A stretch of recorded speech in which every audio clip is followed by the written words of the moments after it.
Lajme, aktualitet, argëtim, horoskop, telenovela, showbiz, të gjitha në Metropol.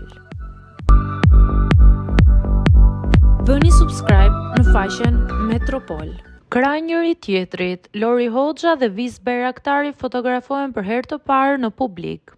Në një nga mbrëmjet më domethënëse të filantropisë shqiptare, 10 vjetorin e fondacionit Fundjava Ndryshe, vëmendjen e ka marrë një çift shumë i komentuar. Lori Hoxha dhe Vis Bayraktari, të cilët u shfaqën për herë të parë zyrtarisht në një event publik pas martesës së tyre. Të dy u panë të buzëqeshur, të kuruar deri në detaj dhe natyrshëm të afërt, duke konfirmuar harmoninë që i ka karakterizuar që prej fillimit të lidhjes. Prania e tyre u prit me interes të madh nga të ftuarit, sidomos duke qenë se çifti është mjaft diskret me daljet e tyre publike.